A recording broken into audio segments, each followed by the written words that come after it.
திமுக அரசுக்கு எதிராக யாரெல்லாம் பேசுறாங்களோ அவங்க மேல வந்து வன்மத்தை கக்கும் விதமாக ஏதாவது ஒரு விஷயத்தை மடைமாற்றம் பண்ணணும். அப்படிதான் சரி நான் கேட்கிறேன், ஹிந்தி தெரியாது போடான்னு டிஷர்ட் போட்டல. ஒண்ணு நீ ஐயா பிரதமர் மோடி அவர்கள் நேரில் சந்திக்கும் போது அந்த டிஷர்ட்டை ஏன் போடல? திராவிட மாடல் ஆட்சியை பார்த்து வியக்குது அப்படின்னா பொய் பிம்பத்தை நீங்கள் கட்டமைத்து வச்சிருக்கீங்களா? அந்த பொய் பிம்பத்தை வந்து இன்னைக்கு தமிழக மக்கள் பல்வேறு ஊடகங்கள், கன்னியாகுமரி மாவட்டம் தென்காசி பகுதிகளில் மலைகளை வெட்டி எடுத்துறீங்க. இதெல்லாம் ஐயா கருணாநிதி வீட்டு சொத்தா? எனக்கு முன்னாடி இருந்த என் முன்னோர்கள் வந்து மீடியாக்களை விலை கொடுத்து வாங்கிட்டு ஊடகவியலாளர் பேர்ல அந்த முக்தார் போன்ற எச்சைகள்லாம் உட்காந்துக்கிட்டு, இந்த முக்தார், இந்த வேல்வீச்சு செந்தில் இவர்கள்லாம் உட்காந்துக்கிட்டு முழுக்க சீமானுக்கு எதிராக பேசுவது. ஸ்டாலின் அவர்களுக்கு தான் முதல்வர்னே முதல்ல தெரியுமாங்கிறது எனக்கு சந்தேகமா இருக்கு. ஆமா, அவர் எப்ப பார்த்தாலும் மறந்துடுறாரு. அப்பாவுடைய பேரை எழுதி வச்சு படிச்சுட்டு இருக்காரு. தமிழ்நாட்டுல என்ன நடக்குது இன்னும் அது வேங்கை வயலுங்கிற சம்பவம் நீங்க கேட்ட டெக்னாலஜி இருக்கு, 5G இருக்கு, 4G இருக்கு, அவ்வளவு பெரிய டெக்னாலஜி வச்சிருக்கோங்கிறீங்க. அந்த வேங்கை வயல் சம்பவத்துல உண்மையாக மனம் கலந்தது யாருமே இப்போ வரைக்கும் கண்டுபிடிக்க முடியல. திமுக மாநாட்டுக்கு மட்டும் எப்படி காவல்துறை உடனடியாக அனுமதி கொடுத்துருது?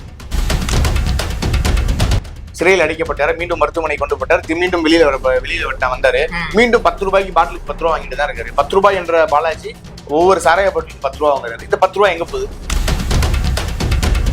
அந்த கூட்டம் இப்ப பாருங்க, ஒரு காணொலிங்க கையில போட்டுக்கிற வலையில ஒருத்தர் கல்றாரு திமுக கூட்டத்துல. இன்னொருத்தர் என்னன்னா மேயர் பிரியா அவர்களுக்கு கையை பிடிச்சி இழுக்கிறாரு, அதுக்கு பின்னாடி போயிட்டு உரசுறாரு. இதெல்லாம் என்ன இது? எப்பொருள் யார் யார் வாய் கேட்பினும் அப்பொருள் மெய்ப்பொருள் காண்பது அறிவு. பாமரன் கேள்விகளும் பகுத்தறிவு பதில்களும் அதிரடி நேர்காணல் உங்கள் TN Digital 24 சேனலில். TN Digital 24 நேயர்களுக்கு அன்பு வணக்கம். இன்று நம்மிடையே இணைந்திருப்பவர் பிரபல பத்திரிகையாளர் அம்சத் அவர்கள். அவரிடம் கேட்பதற்கு நிறைய இருக்கிறது, அவங்களை கேட்கலாம். சார் வணக்கம். வணக்கம். எப்படி சார் இருக்கீங்க? நலமா இருக்கேன். நீங்க நலமா இருக்கீங்களா? நல்லா இருக்கேன் சார். இந்த தொகுதி மறுசீராய்வா இருக்கட்டும், மும்மொழி கொள்கையா இருக்கட்டும், இது வந்து பாத்தீங்கன்னா இரண்டுமே வந்து ஒரு திமுகவின் கபட நாடகம். இங்க நாட்டுல நடக்கிற இந்த பிரச்சனைகளை வந்து மறைக்கும் திட்டம் தான் இவருடைய திட்டம் அப்படின்னு சொல்லி அண்ணாமலை அவர்களா இருக்கட்டும், சீமான் கூட போகல. அதை பத்தி உங்களுடைய கருத்து என்ன? இல்ல, திமுக என்பது இன்னைக்கு நேற்று இல்ல. அண்ணா அவர்கள் மறைவுக்கு பின்பாக எப்போது வந்து ஐயா கருணாநிதி அவர்கள் வந்து மக்களால் தேர்ந்தெடுக்கப்படாத ஒரு முதல்வராக உருவாகி அவர் முதல்வராக பதவியேற்று ஓராண்டு காலத்திலேயே அவர் வந்து ஊழல் செய்த ஒரு முதலமைச்சர் என்று குற்றச்சாட்டப்பட்டு அந்த பதவியிலிருந்து விலக்கப்பட்டார்ல, அதுல இருந்தே திமுக செய்வது என்னன்னா குற்றச்சாட்டுகள். அவர்கள் வந்து என்ன பண்ணுவாங்கன்னா அவர்களுடைய அரசியலுக்காக யாரை வேணாலும் பலி கொடுப்பாங்க. இப்படி பல தலைவர்கள் வந்து பலி கொடுத்தவர்கள் திமுகவை சார்ந்தவர்கள். அப்படி பார்க்கும்போது இன்னைக்கு நீங்க பாருங்க, அண்ணா யூனிவர்சிட்டி பிரச்சனை பத்தி பேசுனீங்க. அண்ணா யூனிவர்சிட்டியில ஒரு மாணவியை பாதிக்கப்படுறா, அந்த FIR வெளியிட்டது யாரு? இது வரைக்கும் அந்த FIR வெளியிட்டது யாருன்னு அவங்க மேல நடவடிக்கை எடுக்கல. அதுல பாதிக்கப்பட்ட மாணவிக்கு வந்து எத்தனையோ பேர் வந்து ஆதரவாக நின்று அவங்களுக்கு நீதி வேணும்னு போராடும் போது, இப்ப குறிப்பா நாம் தமிழர் கட்சியினுடைய தலைமை ஒருங்கிணைப்பாளர் வள்ளுவர் கோட்டத்தில் மிகப்பெரிய அளவில் ஒரு ஆர்ப்பாட்டத்தை முன்னெடுக்கிறார். அவர் அந்த மகிழுந்திலிருந்து கீழே இறங்கத்துக்குள்ள காவலர்களை வைத்து அவரை கைது பண்ணி ஒரு திருமண மண்டபத்தில் அடைக்கிறீங்க, போராட விடல. ஆனா சீமான் வீட்டுக்கு முன்பாக ஒரு மிகப்பெரிய அளவில் இந்த பெரியாரிய அமைப்புகள் வந்து 32 அமைப்புகள் சேர்ந்து ஒரு 300 பேர் போராட்டம் பண்ண வரணும்னா உடனே நீங்க அனுமதி கொடுக்குறீங்க. இது எப்படி கொடுக்குறீங்கன்னு ஒரு கேள்வி இருக்கு. ஆனா தொடர்ச்சியாக சீமான் அவர்கள் மேல அந்த பாலியல் குற்ற வழக்குகளை பேசி யார் அந்த சாருங்கிறதையும் மறைக்கடிச்சிட்டீங்க. இதுதான் உண்மை. அதே போல இப்ப தேர்தல் வரும்போது இந்த தேர்தலில் திமுக செய்த தவறுகள், குறிப்பா நீங்க பாருங்க, வேங்கை வயல் சம்பவத்துல தொடங்கி மேல்மா சிப்காட் பிரச்சனையில இருந்து நெய்வேலியில NLC நிர்வாகம் வந்து நிலங்களை கையகப்படுத்தும் போது, இதே ஆட்சிக்கு வருவதற்கு முன்பாக எதிர்கட்சியாக இருக்கும்போது ஐயா ஸ்டாலின் அவர்கள் வந்து அந்த தலைமையை ஏற்று ஒரு போராட்டம் பண்றாரு. அதுல ஐயா MRK பன்னீர்செல்வம் அவர்கள் வந்து அந்த போராட்டத்தில் வந்து தலைமை தாங்குறாரு. கடலூர்ல அந்த போராட்டம் நடக்குது. அப்போது ஐயா ஸ்டாலின் அவர்கள் பேசும்போது ஒரு வார்த்தையை குறிப்பிட்டு பேசுறாரு. என்ன சொல்றாரு அப்படின்னா, ஒரு படி மண்ணை கூட விவசாய நிலத்தில் இருந்து யாரும் எடுக்க முடியாது. மத்திய அரசாக இருந்தாலும் சரி, யாராக இருந்தாலும் சரி, நாங்கள் ஆட்சிக்கு வந்து அது நடக்கவே நடக்காது. அவருடைய ஆட்சிக்கு வந்ததுக்கு பின்பாக தானே அந்த நிலங்கள் வந்து கையகப்படுத்தப்பட்டது. அப்போது என்ன பண்ணாரு? வேடிக்கை தானே பார்த்தது. அப்போ தமிழ்நாட்டுடைய காவல்துறை தானே அங்க போய் பாதுகாப்பு நின்றது?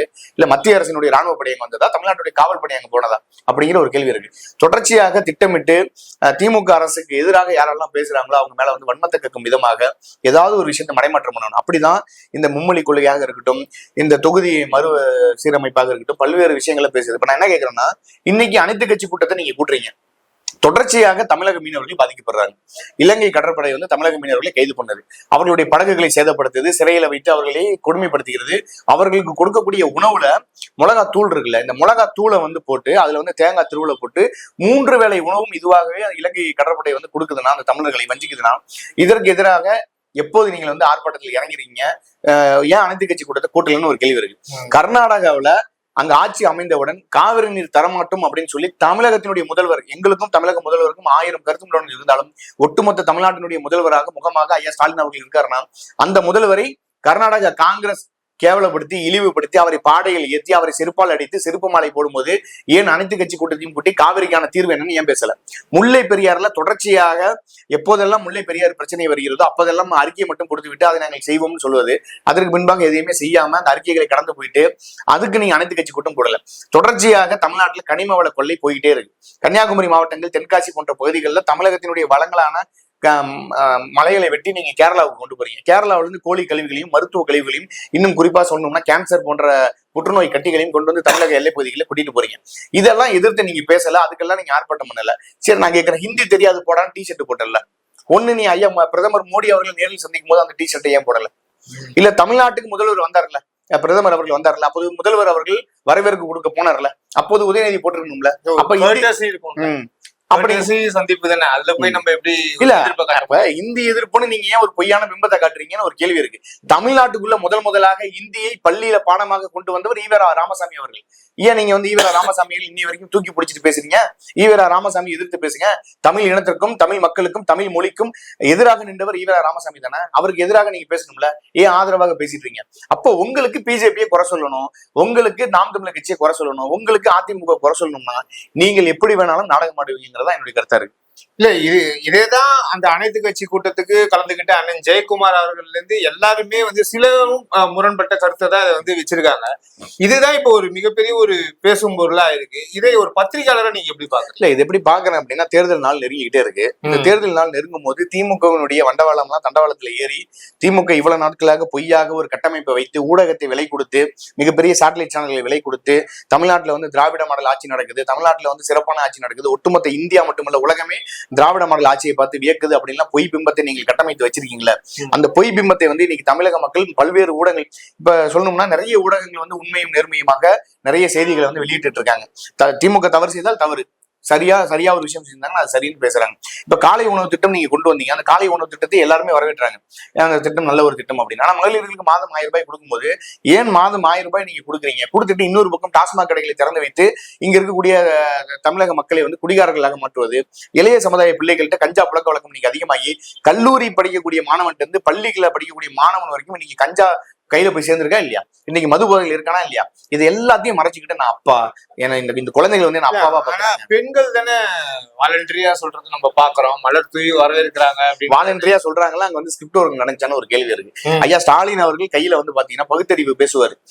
கடவுளை கும்பிடுவன் முட்டாள், கடவுளை கும்பிடுவன் காட்டுமுறைன்னு சொல்லக்கூடிய ஈவேராவினுடைய கொள்கையை ஏற்றுக்கொண்ட அவர்கள் கருங்காலி குச்சியை ஏன் கையில வச்சுக்கிட்டு அந்த ஸ்டிக்கை வச்சுக்கிட்டு ஏன் வாக்கிங் போறாரு? உதயநிதி அவர்கள் துணை முதல்வராகவும் அமைச்சராகவும் பொறுப்பேற்கும் போது திருவாரூர் கோவில இருந்து தீர்த்தத்தை கொண்டு வந்து அந்த நல்ல நேரம் பார்த்து தானே பொறுப்பேற்றாங்க. ஐயா நான் சொல்லல, ஐயா பிடிஆர் பழனிவேல் தியாகராஜன் அவர்களே சொல்றாரு ஒரு நேர்காணல. என்ன சொல்றாருன்னா, கடந்த 2021 சட்டமன்ற தேர்தலில் நாங்கள் வந்து வேட்புமனு தாக்கல் பண்ணும்போது ஒவ்வொரு வேட்பாளர்களும் நல்ல நேரம் பார்த்து சுபமுகூர்த்த தினத்துல தான் நாங்க வேட்புமனு வாங்குங்கிறீங்க. ஆனா மத்தவன் சாமி கும்பிட்டா உங்களுக்கு வந்து தப்பு, ஆனா நீங்க வந்து சாமி கும்பிட்டீங்கன்னா உங்க குடும்பத்தில் இருக்கிறவங்க யார் வேணாலும் சாமி கும்பிடலாம். வீரமணி அவர்கள் தாலியேற்பு போராட்டம் பண்ணுவாரு. இதே அம்மையார் துர்கா ஸ்டாலின் அவர்களுடைய கழுத்துல தாலி இருக்க, அதே ஐயா இருக்குல்ல. அப்ப உங்களுக்கு கடவுள் வேணும்னா நீங்க வச்சுப்பீங்களே தவிர மத்தவனை நீங்க முட்டாளாக்கிடுவீங்க.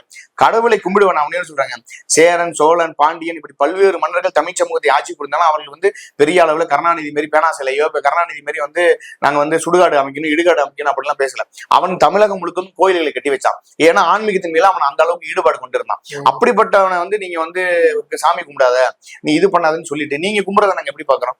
இதுதான் திமுகனுடைய ஒரு கள்ளத்தனமான அரசியல் நான் சொல்றேன். அப்ப என்னன்னா, உங்களுடைய சாயம் இங்கு வெளுத்து போச்சு. மீண்டும் ஒரு முறை திராவிடம் என்பது, குறிப்பா அந்த திராவிட மாடல் ஆட்சி ஒருபோதும் இந்த தமிழ்நாட்டில் ஆட்சி அரியணையில் ஏற முடியாது.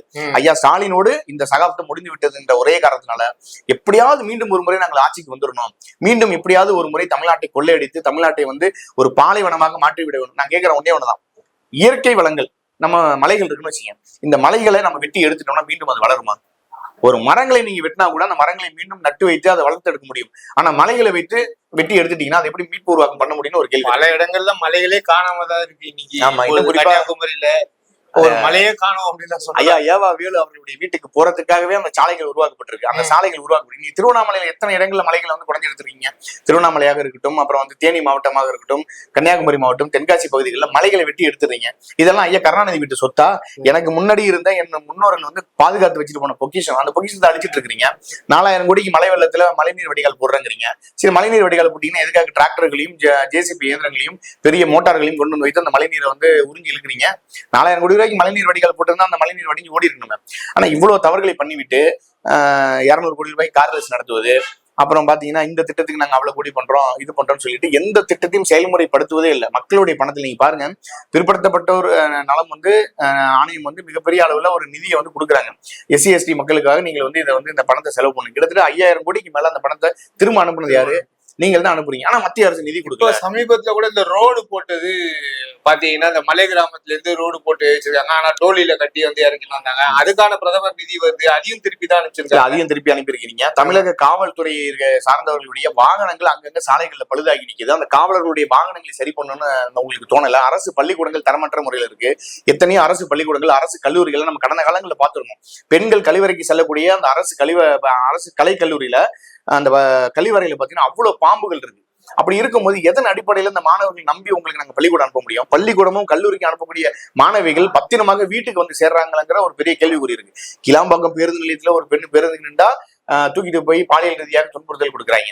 திமுக கட்சி கூட்டத்துக்கு போனாலே அங்க இருக்கிற காவலர் ஆனா இது அங்கொன்று இங்கொன்று தான் நடக்குது, ஊடகங்கள் தான் பெருசுப்படுத்துது அப்படின்னு சொல்லி, எதிர்கட்சிகள் தான் பெருசுப்படுத்துறாங்கன்னு சொல்லி ஸ்டாலின் அவர்கள் சொல்றது. அங்கொன்றும் இங்கொன்றுமாக நடக்குது அப்படிங்கிறதுக்காக இதை நம்ம எப்படி பார்க்க முடியும்னா, ஒரு வாழை இலையில அறுசுவை உணவுகளை வச்சுட்டு கொஞ்சோண்டு மலத்தை வச்சு அந்த உணவை சாப்பிடுவாரா? தமிழ்நாடு என்பது ஒரு சரியான ஆட்சி முடிந்த ஒரு மாநிலமாக இருக்கணும்னா தமிழ்நாட்டில் இருக்கக்கூடிய சட்டத்திட்டங்களை நீங்க மாத்தணும். இப்ப பாருங்க, தொடர்ச்சியாக ஒரு நாளைக்கு நீங்க செய்தித்தாள்களை எடுத்து பாத்தீங்கன்னா குறைந்தபட்சம் 3 to 4 பெண்கள் பாதிக்கப்படுகிறார்கள் அப்படின்னு செய்திகளை பார்த்துட்டு இருக்கோம். அங்க ஆணவ படுகொலை நடந்தது, இங்க கள்ளச்சாராய மரணங்கள் நடந்தது. அந்த இடத்துல பெற்ற தாயை வந்து மகனே போதையில வெட்டி கொண்டுட்டான், அப்பாவை வந்து மகன் வந்து கள்ள தூக்கி போட்டு அடிச்சு கொண்டுட்டான். இந்த பக்கம் வந்து பாத்தீங்கன்னா கள்ளக்காதல் உறவுல வந்து மனைவி வந்து கணவனுக்கு விஷம் வச்சு கொண்டுட்டா. தனிப்பட்ட விவகாரம், சாதி ஆணவ படுகொலைகள் நடக்குது. பொதுமக்களுக்கு வந்து இங்க பாதுகாப்பு இல்ல. கையில வந்து கத்தியை வச்சுக்கிட்டு நீங்க கல்லூரி மாணவர்களும் இன்னைக்கு இருக்கக்கூடிய இளைய சமுதாய பிள்ளைகளும் காவலர்களே அச்சுறுத்தல் பண்றாங்க. பேருந்துகள்லையும் ரயில் நிலையங்களையும் நீங்க பாருங்க. இப்ப பலவந்தாங்கல்ல ஒரு ரயில் நிலையத்துல ஒரு பெண் காவலர் போறாங்க. அந்த பெண் காவலருக்கு பாதுகாப்பு கொடுக்கல.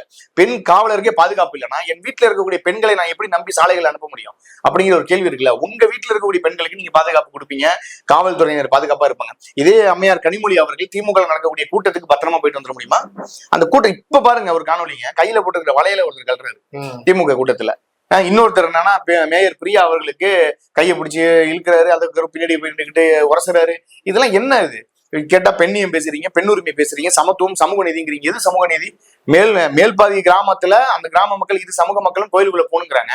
அதை பேசி ஒரு நடவடிக்கை உங்களால எடுக்க முடியல, கோயிலுக்கு பூட்டு போடுறீங்க. கோவிலுக்கு பூட்டு போடக்கூடிய அதிகாரத்தை உங்களுக்கு கொடுத்தது யாரு அப்படிங்கிற கேள்விகளை எந்த விஷயத்தையுமே இவங்க செய்வதில்லை. தொடர்ச்சியாக இவர்கள் மேல பூசப்படுகிற அவதூறுகளை இவங்க தொடர்ச்சி எரிஞ்சுக்கிட்டு இவங்க மீடியாவுக்கு பணம் கொடுத்து மீடியாக்களை விலை கொடுத்து வாங்கிட்டு ஊடகவியலாளர்ங்கிற பேர்ல இந்த முக்தார் போன்ற எச்சைகள்லாம் உட்காந்துக்கிட்டு, இந்த முக்தார், இந்த வேல்வீச்சு செந்தில் இவர்கள்லாம் உட்காந்துக்கிட்டு முழுக்க முழுக்க சீமானுக்கு எதிராக பேசுவது. தமிழ்நாட்டில் நடக்கக்கூடிய எந்த பிரச்சனைகளை பத்தியும் வாய் திறந்து பேசுவதே இல்லை. நீங்க பாருங்க, இந்தியாவினுடைய தலை சிறந்த ஒரு யூனிவர்சிட்டியில அண்ணா யூனிவர்சிட்டி ஒண்ணு. அந்த அண்ணா யூனிவர்சிட்டியில படிக்கக்கூடிய மாணவிக்கு பாதுகாப்பு இல்லைன்னா ஒரு சாதாரண கிராமங்கள்ல இருக்கக்கூடிய அரசு பள்ளிக்கூடங்கள்ல படிக்கக்கூடிய மாணவிக்கு எப்படி பாதுகாப்பு இருக்கும்? இல்ல, தொடர் பாலியல் வன்கொடுமைகள் அங்கங்க ஆசிரியர்கள் சமீபத்துல கிருஷ்ணகிரியிலேயே 2 தடவை நடந்தது, தூத்துக்குடியில நடந்தது. ஆனா உத்தரப்பிரதேஷ்னா பொங்கி இங்க இருந்து ஒரு குரல் எழும்புது அப்படின்ற அந்த குற்றச்சாட்டுகள் வருது. இல்ல, கனிமொழி அவர்களே பாத்தீங்கன்னா மணிப்பூர்ல நடக்கிறதுக்கு பாலியல் வன்கொடுமைக்கு பேசுறாங்க. ஆனா இங்க தொடர்ந்து திட்டத்தட்ட ஒரு ஜனவரிக்கு மேல அப்படின்னு பாத்தீங்கன்னா ஒரு 100க்கும் மேற்பட்ட பாலியல் வன்கொடுமைகள். வாயே திறக்கலன்றதுதான் எதிர்கட்சிகளோட குற்றம். இப்ப அம்மையார் கனிமொழி அவர்களும் ஒரு பெண் தான். அவங்க வந்து மணிப்பூர்ல நடந்த கலவரத்துக்கு அங்க இருக்கக்கூடிய பிரச்சனைகளுக்கு மிகப்பெரிய அளவுல போராட்டத்தை முன்னெடுத்து அந்த பெண்களுக்கு நீதி வேணும்னு களத்துல இறங்கி போராடினீங்க. சரி, ஓகே, உங்களை பாராட்டுகிறோம். தமிழ்நாட்டுல நடந்த பிரச்சனைக்கு, தமிழ்நாட்டுல நடக்கக்கூடிய மாணவிகளுக்கு எதிராக நடக்கக்கூடிய பாலியல் துன்புறுத்தல்களுக்கு எதிராக நீங்க என்ன பண்ணிட்டீங்க?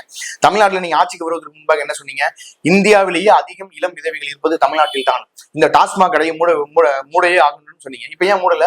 இப்ப வாய் திறந்து பேசுங்க. அண்ணா பல்கலைக்கழக மாணவி பாதிக்கப்பட்ட விஷயத்துல என்ன படிப்படியா குறைச்சிட்டு வரன்றாங்கல்ல, 500 கடை கம்மி பண்ணிருக்கோம், அதாவது 500 கடை பண்ண போறோம். இந்த 500 கடையை வந்து மூடுறது வந்து அண்ணன் அன்புமணி ராமதாஸ் அவர்கள் உயர்நீதிமன்றத்துல வழக்கு தொடுத்து அந்த வழக்கின் மூலியமாக அந்த 500 கடைகளை மூடினாரு. ஆனா நீங்க அடுத்தவங்க பெற்ற பிள்ளைக்கு நீங்க வந்து இன்சியல போட்டுக்கிறது எவ்வளவு பெரிய தப்போ. நான் என்ன கேட்கிறேன், ஆண்டுக்கு ஒரு 500 கடைகளை நீங்க மூடி இருந்தா கூட இந்த 4 ஆண்டுகள்ல நீங்க கிட்டத்தட்ட ஒரு 2000 கடைகளை நீங்க மூடி இருக்க முடியும். ஆனா இந்த 5 ஆண்டுகள்ல நீங்க 500 கடையை மூடணும்னு சொல்றீங்க. அதுவும் அன்புமணி ராமதாஸ் அவர்கள் இது முன்னெடுக்கலன்னா அந்த 500 கடைகள் மூடப்பட்டு போகுதுல. இப்ப நீங்க பாருங்க, தமிழக வெற்றி கழகத்தை சார்ந்தவர்கள் கும்பகோணம் பகுதிகளில் ஒரு மிகப்பெரிய அளவில் ஒரு போராட்டம் பண்றாங்க. என்ன போராட்டம்னா, கும்பகோணம் என்பது ஒரு கோவில் நகரம். அந்த கோவில் நகரத்துக்கு பக்கத்துல இருக்கக்கூடிய டாஸ்மாக் கடைகளை நம்ம மூடணும்னு சொல்றோம். கோவில் பக்கத்திலேயோ பள்ளிகள் பக்கத்திலேயோ கல்லூரிகள் பக்கத்திலேயோ டாஸ்மாக் இருக்கக்கூடாதுன்னு நம்ம சொல்றோம். அதனாலதான் அம்மையார் ஜெயலலிதா அவர்கள் என்ன பண்ணாங்கன்னா, ஊருக்கு ஒதுக்குப்புறமாக டாஸ்மாக் கடைகள் நீங்க நடத்தீங்க அப்படின்னு அவர்களுடைய ஆட்சி அதிகாரத்தில் இருக்கும்போது அந்த சட்டத்தை வந்து பிறப்பிச்சாங்க. ஆனா இப்ப கோவிலுக்கு பக்கத்திலே டாஸ்மாக் கடையை கொண்டு வைப்பது, புதியதாக ஒரு டாஸ்மாக் கடை கும்பகோணத்தில் திறக்கப்பட்டிருக்கு. அதனாலதான் தமிழக வெற்றி கழகத்தை சார்ந்தவர்கள் போய் போராட்டம் பண்றாங்க. இதே சென்னையில நீங்க பாருங்க, இந்த கோடம்பாக்கமாக இருக்கட்டும், பல்வேறு இடங்கள் சென்னை வந்து இடம் குறிப்பிட்டு சொல்ல, இரவு 10 மணிக்கு மேல டாஸ்மாக் கடைகள்ல கள்ள சந்தையில மது விற்பனை நடக்குதா இல்லையா? காலை 12 மணிக்கு திறக்க வேண்டிய டாஸ்மாக் ஒண்ணு இல்லைங்க. ஒரு பிஜேபியை சார்ந்த ஒருவர் ஒரு மாவட்ட பொருளாளர் சொல்றாரு, 9 மணிக்கு இங்க வந்து டாஸ்மாக் பார திறந்து வச்சிருக்காங்க, இது பாருங்க எவ்வளவு பெரிய அக்கிரமம்னு சொல்லி வீடியோ பதிவு பண்றாரு. அவர் மேல வழக்கு போடுதுங்க இந்த காவல்துறை, இந்த தமிழக அரசு அவர் மேல வழக்கு போடுது. அவர் என்ன அந்த டாஸ்மாக் நடத்தினாரா, இல்ல அந்த டாஸ்மாக்ல இருக்கிறவங்க போய் குடிக்க சொன்னாரா? அவர் 9 மணிக்கு இந்த டாஸ்மாக் கடையை திறந்திருக்கீங்கன்னு சொல்லி அவர் இந்த காணொலியை பதிவேற்றம் பண்றாரு. அவர் மேல வழக்கு போடுவது. நாங்கள் ஏதாவது ஒரு இடத்துல இந்த மாதிரி கள்ளச்சந்தையில மது விற்பனை பண்ணி போன மயிலாடுதுறையில 2 கொலைகள் நடந்தது. கல்லூரி மாணவர்கள் 2 பேர் படுகொலை செய்யப்பட்டார்கள். என்ன காரணம்? கள்ளச்சந்தையில மது விற்பனை பண்றாங்க, கள்ளச்சாரை விற்பனை பண்றாங்கன்னா அந்த மாணவர்கள் தட்டி கேட்டிருக்காங்க, காவல் நிலையத்துல புகார் கொடுத்துருக்காங்க. அந்த மாணவர்களுக்கு பாதுகாப்பு கொடுக்க வேண்டியது யாருடைய பொறுப்பு? காவல்துறையுடைய பொறுப்பு தானே. அந்த மாணவர்கள் உங்க மேல அந்த 2 பேர் கள்ளச்சாரை காய்ச்சல் கம்ப்ளைண்ட் பண்ணிருக்கான். நீங்க பாதுகாப்பு கொடுக்கணும்ல. 2 மாணவர்களுடைய உயிர் போயிடுச்சு இல்ல, நீங்க இது திரும்ப வருமா? அப்ப எந்த லட்சணத்துல இந்த தமிழ்நாட்டுடைய காவல்துறை செயல்படுதுன்னு பாருங்க. இல்ல உளவுத்துறை ஃபெயிலியர் இது அப்படின்னு சொல்லி பல பத்திரிகையாளர்கள் சொல்றாங்க. இதை நீங்க எப்படி பாக்குறீங்க? இல்ல கண்டிப்பா உளவுத்துறை ஃபெயிலியர். ஏன்னா அம்மையார் ஜெயலலிதா அவர்கள் இருக்கும்போதோ சரி, ஐயா கருணாநிதி அவர்கள் இருக்கும்போதோ சரி, உளவுத்துறையை தன் கட்டுப்பாட்டுக்குள் வைத்திருந்தாங்க. டெய்லி அந்த நியூஸை வந்து அவங்க கிட்ட வந்து சேர்ந்துரும். ஆனா ஸ்டாலின் அவர்களுக்கு இதை வந்து வச்சுக்க தெரியல அப்படின்றதுதான் ஒரு மொத்தமான குற்றச்சாட்டு. இன்னொரு விஷயம் என்னன்னா, ஸ்டாலின் அவர்களுக்கு தான் முதல்வர்னே முதல்ல தெரியுமாங்கிறது எனக்கு சந்தேகமா இருக்கு. ஆமா, அவர் எப்ப பார்த்தாலும் மறந்துடுறாரு. அப்பாவுடைய பேரை எழுதி வச்சு படிச்சிட்டு இருக்காரு. தமிழ்நாட்டுல என்ன நடக்குது உண்மையில அதுக்கு ஒரு எக்ஸாம்பிள் சொல்றேன். நாம் தமிழர் கட்சியினுடைய தலைமை ஒருங்கிணைப்பாளர் சீமான் அவர்கள் வலசரவாக்கம் காவல் நிலையத்துல நேரில் ஆஜராகிறாரு. அது வரைக்கும் ஸ்டாலின் அவர்களுக்கு தெரியலங்கிறாங்க. அதே போல ஒரு கட்சியினுடைய ஒரு தேசிய கட்சியினுடைய மாநில தலைவர் ஆம்ஸ்டாங், அந்த ஆம்ஸ்டாங் அவர்களுக்கு ஒரு தமிழகத்தினுடைய உளவுத்துறையாக இருக்கக்கூடியவர்கள், காவல்துறையில் இருக்கக்கூடியவர்கள் என்ன பண்ணணும்? பாதுகாப்பு கொடுக்கணும். அவர்கள் யாரெல்லாம் தொடர்பு கொள்றாங்க, அவர் எங்கெல்லாம் பேசுறாரு, அவருக்கு எதுவும் அச்சுறுத்தல் இருக்கா, அவர் யாரும் எதிரிகள் இருக்காங்களா? ஒரு கட்சியினுடைய, அதுவும் ஒரு தேசிய கட்சியினுடைய ஒரு மாநில தலைவர், அவருக்கு பாதுகாப்பு கொடுக்க வேண்டியது தமிழக காவல்துறை உளவுத்துறையினுடைய கடமை. அதை செய்ய தவறியது யாரு? அந்த குற்றவாளிகளை இது வரைக்கும் அந்த முக்கிய குற்றவாளிகள் யாரும் கண்டுபிடிக்க முடியல. வேங்கை வயலுங்கிற சம்பவம் நீங்க கேட்ட டெக்னாலஜி இருக்கு, 5G இருக்கு, 4G இருக்கு, அவ்வளவு பெரிய டெக்னாலஜி வச்சிருக்கோங்கிறீங்க. அந்த வேங்கை வயல் சம்பவத்துல உண்மையாக மலம் கலந்தது யாருமே இப்போ வரைக்கும் கண்டுபிடிக்க முடியல. தொடர்ச்சியாக இப்படி பல்வேறு சிக்கல்கள். ஒண்ணும் இல்ல, KN நேரு அவர் இன்னைக்கு இருக்கக்கூடிய அமைச்சர் KN நேரு அவர்களுடைய தம்பி ராமஜெயம் அவர்கள் படுகொலை செய்யப்பட்டார். இப்ப நீங்க ஆட்சிக்கு வந்துட்டீங்க, ஆட்சி அதிகாரமும் உங்ககிட்ட இருக்கு. அந்த படுகொலை செஞ்சது யாரும் உங்களால கண்டுபிடிக்க முடிஞ்சிருமா? அப்ப எந்த லட்சணத்துல நீங்க காவல்துறை வச்சிருக்கீங்க? ஏங்க இன்னைக்கு பல்வேறு சிக்கல்களை வந்து காவல்துறையை வந்து கையாள தெரியாம தான் இருக்காங்க. இப்ப நீங்க சொன்னது போல ஐயா கருணாநிதி அவர்களும் அம்மையார் ஜெயலலிதா அவர்களுடைய ஆட்சி காலத்துல ஒரு பிரச்சனை ஏற்பட போகிறது என்றால் அந்த பிரச்சனையை முன்கூட்டியே வந்து அதை தடுத்து நிப்பாட்டி, அதுதான் காவல்துறையினோட வேலை. இப்ப ஒரு கொலை நடந்துருச்சுன்னா அந்த கொலை குற்றவாளியை போய் தேடி கண்டுபிடிப்பது காவல்துறை வேலை இல்லை. அந்த கொலையை நடக்காம தடுக்கணும், அதுதான் காவல்துறை வேலை. உளவுத்துறை என்பது ஒரு தகவல் கொடுக்கணும். இந்த மாதிரி தன்னெழுச்சியாக மிகப்பெரிய ஒரு போராட்டம் நடைபெற போகுது, இந்த மக்கள் வந்து இங்க திரள போறாங்க, இந்த போராட்டத்தை முன்னெடுக்க போறாங்க, இதை வந்து நம்ம தடுத்து நிப்பாட்டணும், இந்த தலைவருக்கு ஒரு அச்சுறுத்தல் இருக்கு. ஆனா அப்படி போராட போய் ஏதாவது ஒரு பிரச்சனை நடந்தா இது வந்து ஒரு போலீஸ் அடக்குமுறைன்னு நீங்க சொல்றீங்க. இப்ப அண்ணன் சீமான் அவர்கள் ஆர்ப்பாட்டம்லாம் இருக்கட்டும், இல்ல பாஜக ஆர்ப்பாட்டமா இருக்கட்டும், இது தொடர் கைதுகள் நடக்குது இல்ல. இப்ப நாம் தமிழர் கட்சியை சார்ந்தவர்கள் எங்கேயாவது ஒரு கூட்டமோ ஆர்ப்பாட்டமோ பண்ணி ஏதாவது ஒரு இடத்துல அரசு சொத்துக்கள் சேதப்படுத்தப்பட்டிருக்கா? சேதப்படுத்தப்படல அப்படின்னாலும் எதிர்கட்சியினர் வந்து ஏதாவது ஒரு ஏதாவது நடக்கும்போது அன்னைக்கு கைகட்டி வேடிக்கை பார்க்க முடியாது தானே. இல்ல, காவல்துறைங்கிறது எப்படி இருக்குன்னா, இப்ப குறிப்பா ஒரு எக்ஸாம்பிள் சொல்றேன். இப்ப நாம் தமிழர் கட்சியினுடைய தலைமை ஒருங்கிணைப்பாளர் சீமானுடைய வீட்டிற்கு முன்பாக அவருடைய உருவப்படத்தை எரித்து அவருடைய புகைப்படத்தை வந்து தவறாக சித்தரித்து அவருக்கு எதிராக கோஷங்கள் போட்டு முழக்கங்கள் போட்டு கிட்டத்தட்ட 40 நிமிஷம் காவல்துறை கைகட்டி வேடிக்கை பார்க்குது. இதே சீமான் அவர்கள் பாதிக்கப்பட்ட மாணவிக்கு ஆதரவாக வள்ளூர் கோட்டத்தில் ஆர்ப்பாட்டம் பண்ணுவதற்கு வராரு. அவர் காரை விட்டு கூட கீழே இறங்கல. உங்களை கைது பண்ண சொன்னது யாரு? இப்ப தொடர்ச்சியாக அண்ணாமலை அவர்கள் இங்க தமிழ்நாட்டில் நடக்கக்கூடிய பல்வேறு பிரச்சனைகளை பேசுறாரு, போராட்டம் பண்றாருன்னா அந்த போராட்டத்தை தடுத்து நிப்பாட்டணும், அந்த போராட்டத்துக்கு அனுமதி கொடுக்க கூட செய்யறது யாரு? இப்ப நான் இன்னொன்னு கேட்கிறேன். இப்ப திமுக, இப்ப தமிழக வெற்றி கழகம் மிகப்பெரிய ஒரு மாநாடு நடத்தினாங்க விக்கிரவாண்டி வீசலையில. அதற்கு இவ்வளவு கேள்விகள் கேட்டு அவர்களை அலக்களித்து அந்த மாநாட்டை நடத்த விடாம என்னென்ன பண்ணுமோ எல்லாமே பண்ணீங்க. திமுக மாநாட்டுக்கு மட்டும் எப்படி காவல்துறை உடனடியாக அனுமதி கொடுத்துருது? திமுக நடத்தக்கூடிய போராட்டங்களுக்கு எப்படி அனுமதி கொடுக்குது? கூட்டணி கட்சிகளுக்கும் அனுமதி வருது அப்படின்ற அந்த ஒரு கேள்வி. இல்லையா, அதே கூட்டணி கட்சியில இருக்கக்கூடிய விடுதலை சிறுத்தை கட்சிக்கு அனுமதி கொடுக்க மாட்டேங்கிறீங்களா? கொடிக்கம்பையத்தோட மாட்டேங்கிறீங்களா? கிட்டத்தட்ட திருமாவளவன் அவர்கள் 92, 93 காலகட்டங்களில் ஏற்றப்பட்ட அந்த மதுரையில் ஏற்றப்பட்ட அந்த கொடி, 60 அடி உயரமான அந்த கொடியை மீண்டும் அவர்கள் வந்து புதுப்பித்து ஏற்றுவது காவல்துறை அனுமதி கொடுக்கலையா? விடுதலை சிறுத்தை கட்சியினுடைய கொடியை வந்து கட்சியினுடைய கூட்டத்துல போனா கூட இவரே அந்த கட்சியினுடைய இளைஞர் அணி செயலாளர் சங்கத்தமிழன் அவர்களே சொல்லியிருக்காரு, இது வந்து பொருத்தமில்லாத கூட்டணி, இது ஒரு மானங்கட்ட கூட்டணி, இந்த கூட்டணியில நாங்க இருக்க வேண்டிய நிலையில நாங்க இருக்கோம். அந்த கட்சியினுடைய இளைஞர் அணி பொதுச் செயலாளர் சொல்றாரு, நான் சொல்லல. வெளியே போனாரு. ஆமா, ஆட்சியும் அதிகாரத்திலும் பங்கு. இப்ப நான் என்ன கேட்கிறேன், சனாதானத்தை ஒழிக்க வேண்டும், சனாதானத்தை ஒழிக்க வேண்டும் என்று உதயநிதி பேசினாரு. சரி, சனாதானத்தை நீங்க ஒழிக்கிறீங்க, உங்க குடும்பத்தில் இருக்கிற சனாதானத்தை யார் ஒழிக்கிறது? ஏதாவது நல்லா புரிஞ்சுக்கீங்க. கருணாநிதி என்ற ஒரு நபருக்கு அடுத்ததாக ஸ்டாலின் வராது. எதன் அடிப்படையில் ஐயா ஸ்டாலின் அவர்கள் வராது? கருணாநிதி என்ற மகன். அதை தாண்டி வேற என்ன தகுதி இருக்கு? திமுக என்ற ஒரு கட்சியில இருக்கக்கூடிய கிளை செயலாளருக்கு இருக்கக்கூடிய அறிவு கூட ஐயா ஸ்டாலின் அவர்களுக்கு இல்லை என்று நான் சொல்லல, ஐயா வைகோ அவர்கள் சொல்லியிருக்காரா இல்லையா? கிளை செயலாளர் இருக்காருல்ல, அந்த கிளை செயலாளருக்கு இருக்கக்கூடிய அறிவு கூட ஐயா ஸ்டாலினுக்கு இல்லைன்னு சொல்லியிருக்காரு. கூட இருந்து வளர்ந்து அந்த கட்சியில இருந்து பிரிந்து போய் 13 மாவட்ட செயலாளர்கள் அழைத்து போயிட்டு 92 காலகட்டங்களில் மறுமலர்ச்சி திமுக என்ற ஒரு கட்சியை உருவாக்கிய அந்த வைகோ அவர்கள் சொல்றாரு. அப்படிப்பட்ட ஐயா ஸ்டாலின் அவர்கள், இதே ஜவாஹிருல்லா அவர்கள். ஆனா இன்னைக்கு அவர்கள் எல்லாம் தானே ஒரு கூட்டணி தாங்கி பிடிக்கிறாங்க. இது கூட்டணி இல்ல, இது பணத்துக்காக சேர்ந்த கூட்டணி. உண்மை அதுதான். கொள்கை அடிப்படையாவே அழிக்க முடியாது, திராவிடத்தை காப்பதற்காக தான் நாங்க திமுகவோட ஒன்று சேர்ந்திருக்கிறோம் தானே ஐயா வைகோ அவர்கள் சொல்லியிருக்காரு. அதே வைகோ அவர்கள் தானே ரொம்ப கேவலமாக இழிவாக இந்த கட்சியோட கூட்டணி வைப்பது. கருணாநிதி தமிழ் இனத்தினுடைய துரோகி, கருணாநிதியை போன்ற ஒரு துரோகி நான் என் வாழ்நாளில் பார்த்ததில்லை, ஒருபோதும் கூட்டணி வைக்க மாட்டேன்னு சொன்னாரு. இப்ப எப்படி அதே திருமாவளவர்களும் இதே பேச்சு பேசுறாங்க. இலங்கை பிரச்சனை. இன்னொரு முக்கியமான விஷயம், இஸ்லாமியர்களுடைய பாதுகாவலர் நான் தான் சொல்லக்கூடிய ஜவாஹிருல்லாவே இந்த வார்த்தையை சொல்லியிருக்காரு. இஸ்லாமியர்களுக்கு துரோகினா அது கருணாநிதி தான், இஸ்லாமியர்களுக்காக என்ன வேணும்னாலும் வேடம் போடுவார்னு பேசினவர் ஜவாஹிருல்லா. அதே ஜவாஹிருல்லா இன்னைக்கு போய் கூட்டணியில் இருக்காருல்ல. அப்ப இந்த கூட்டணி என்பது கொள்கை உடன்பாடான கூட்டணியா? இப்ப நான் என்ன கேட்கிறேன், இஸ்லாமியர்களுடைய பாதுகாவலர் திமுகனா எந்த இடத்துல இஸ்லாமியர்களை திமுக பாதுகாத்தது? அதுக்கு முதல்ல பதில் சொல்லுங்க. ஏதாவது ஒரு இடத்துல இப்ப 10 ஆண்டுகள் அதிமுக ஆட்சி காலத்தில் இருக்கும் போது ஏதாவது பிரச்சனைகள் வந்திருக்கானா? வந்திருக்காது. திமுக ஆட்சி காலத்தில் தொடர்ச்சியாக இஸ்லாமியர்களுக்கு பிரச்சனை வரும். இப்ப நான் என்ன கேட்பேன், சிஏஏ திட்டத்தை கொண்டு வந்தது காங்கிரஸ், அதற்கு கையெழுத்து போட்டது திமுக, அதை அமல்படுத்தியது பாஜக. அதே பாத்தீங்கன்னா நீட் தேர்வை கொண்டு வந்தது காங்கிரஸ், அதற்கு கையெழுத்து போட்டது திமுக, அமல்படுத்தியது பாஜக. எல்லா விஷயத்தையும் நீங்க கொண்டு வந்துட்டு பாஜக அமல்படுத்தும் போது பாஜக அமல்படுத்திடுச்சு, பாஜக வந்து தமிழர்களுக்கு எதிராக செயல்படுது, பாஜக வந்து இந்தியர்களுக்கு எதிராக செயல்படுது, இஸ்லாமியர்களுக்கு எதிராக செயல்படுது, கிறிஸ்தவர்களுக்கு எதிராக செயல்படுதுன்னு பேசக்கூடிய உங்களை நாங்கள் எப்படி நம்புவதுன்னு ஒரு கேள்வி இருக்குல்ல. பாஜகவை சேர்ந்தவர்களாவது நேரடியாக வெளிப்படையாக அவருடைய அரசியல் தத்துவத்தை வெளியில பேசுறாங்க. ஆனா நீங்க மறைமுகமாக இருந்து கொண்டு இப்ப நான் இன்னொன்னு கேட்கறாங்க, கேரளா ஸ்டோரின்னு ஒரு படம் வந்தது இல்ல, தமிழ்நாட்டில் ஆட்சியும் அதிகாரத்தையும் இருப்பது திமுக தானே. அந்த திமுக நினைச்சிருந்தா அந்த படத்தை வெளியிடாம தடை பண்ணிருக்கலாமா? ஏன் தடை பண்ண முடியல? அப்ப மறைமுகமாக நீங்கள் வந்து எல்லாத்தையுமே நீங்க செஞ்சுட்டு நான் பிஜேபி எதுக்குறேன்னு குழந்தைக்கு சோறு விட்ட போது பூச்சாண்டியை காட்டி ஓட்டு வாங்குற மாதிரி தமிழக மக்கள்கிட்ட நீங்க தொடர்ச்சியாக பாஜகவை வந்து கால் ஊன்றக்கூடாதுன்னு பொய்யான ஒரு அரசியலை கட்டமைத்து கொண்டே நீங்கள் வந்து உங்கள் வாழ்க்கையை நிறுத்திட்டு இருக்கீங்க. இந்த தமிழக மக்கள் ஒரு நாள் உங்களுடைய முகத்திரையை கிழித்து திமுக என்ற ஒரு கட்சியை தமிழ்நாட்டுல வேரடி மண்ணோடும் புடுங்கி விட்டறிவாங்க. இப்ப இந்த இதுல கடைசியா போயிடுவோம். 35 அமைச்சர்களும் உள்ள போவாங்க, இன்க்ளூடிங் ஸ்டாலின் அப்படின்னு சொல்லிதான் வார்த்தைகள் வருது பாஜக தரப்புல இருந்து. 2026 ஆட்சி மாற்றம் ஏற்பட்டா இதை பத்தி உங்களுடைய பார்வை சார்?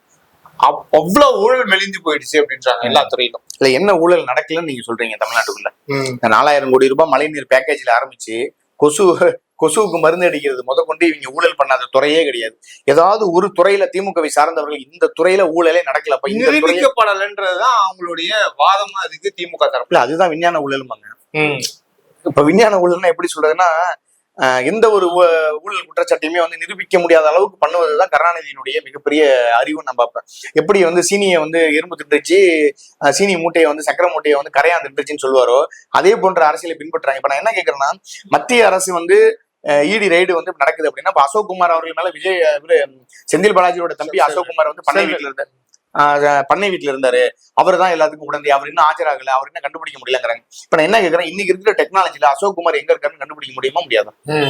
அதை ஏன் பண்ண மாட்டேங்கிறீங்க? அதை பண்ணுங்க. சமரசமின்றி ஒருவர் கூட பாத்தீங்கன்னா இடி ரைடு போயிருக்கு. இதுக்கு முன்னாடி நடந்தது இடி ரைடு நடந்தது, அவர்கள் வந்து கைது செய்யப்பட்டாரு, சிறையில் அடைக்கப்பட்டாரு, மீண்டும் மருத்துவமனை கொண்டு போட்டார், மீண்டும் வெளியில வந்தாரு. மீண்டும் 10 ரூபாய்க்கு பாட்டிலுக்கு 10 ரூபாய் வாங்கிட்டு தான் இருக்காரு. 10 ரூபாய் என்ற பாலாஜி ஒவ்வொரு சாராய பாட்டிலுக்கும் 10 ரூபாய் வாங்குறாரு. இந்த 10 ரூபாய் எங்க போகுது? நகராட்சி துறையில ஒரு ஊழல் நடக்கலையா? ஒவ்வொரு கிராமப்புறங்களையும் அந்த ஊராட்சி மன்ற தலைவராக திமுகவை சார்ந்தவர்கள் இருந்தாருன்னா அந்த இடங்கள்ல ஊழல் நடக்கலையா? எல்லா இடத்துலயும் ஊழல் மலிஞ்சு போய் கிடக்குது. அந்த அளவுக்கு ஊழல்னாலே அது திமுக தான். திமுகவையும் ஊழலையும் ஒருபோதும் நீங்க பிரிக்கவே முடியாது. ஆனா இவர்கள் காற்று இருக்குல்ல, அந்த காற்றுல இருந்தே ஊழல் பண்ணுவாங்க. 2G அலைகள் எல்லாமே கேஸ்ல இருக்கு சார். அதுல கனிமொழி அவர்களுடைய கேஸும் பெண்டிங்ல தான் இருக்கு.